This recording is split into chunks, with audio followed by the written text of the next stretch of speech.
There's a lot of people angry right now, and I'm one of them. I'm doing more work for less pay because, and I quote, "You're well-rounded, a good teacher, and we need you," after they let go 80% of my team. I'm getting less hours, and yet still work to the point that I lost consciousness on the job from fatigue and heat exhaustion. In a vacuum, it all makes sense. I'm good at my job, so I get to keep making money. But meanwhile, the people who were bad at their jobs, or more often had a terrible work ethic, are on paid vacation to stay home in air conditioning and watch Netflix. And my dog of 15 years got put down a few hours ago. Because I can't even have that. A friendly, fluffy face to welcome me home. I can't even have that. I'm at my wit's end here. I'm dancing on a wire.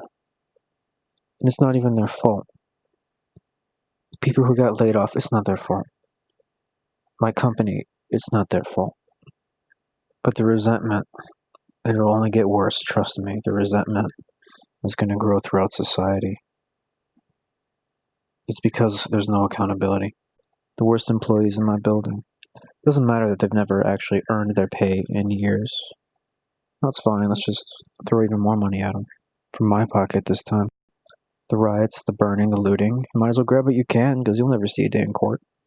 Entire world's economy shut down, despite it being common knowledge at this point. It's just a fucking flu. But no, people are afraid. I gotta pander to the people who are afraid.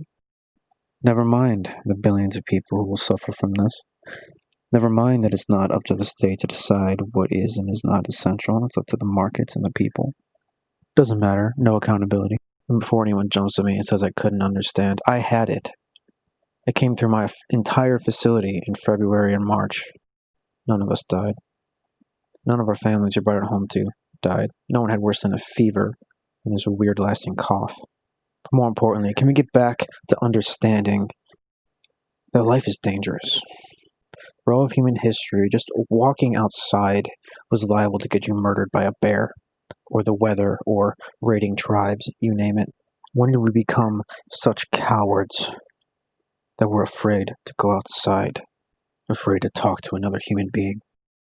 Land of the free, home of the brave, demanding that other people be locked in their homes out of fear. Disgraceful. Or how about Seattle? Just take over 6 blocks of another city, all those other people's possessions. Where's their reparations for your colonialism? But no, let's get sanctioned by the state, supplied power, water, washing facilities. And some of those cops justifiably shooting in self-defense.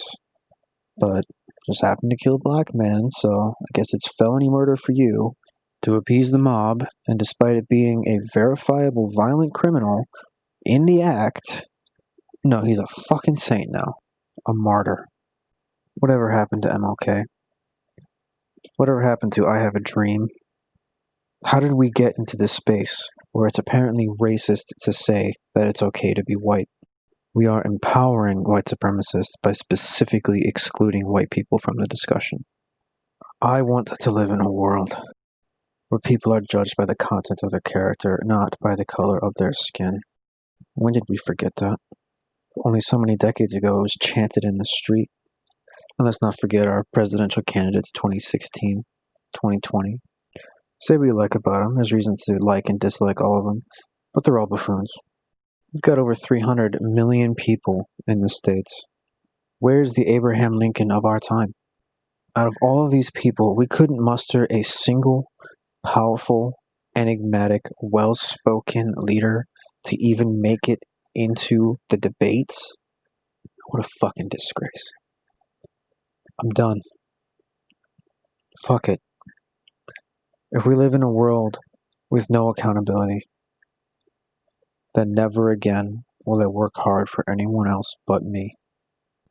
I did the math. If it wasn't working, I could cut my expenses in half. So all I need to do is find income online, move somewhere cheaper. So I suppose I could plug my Subscribe Star here, but let's be real. That isn't going to be enough. And making a living entirely off of generosity isn't exactly appealing to me. But I could try it. Who of us haven't dreamt of playing video games for a living?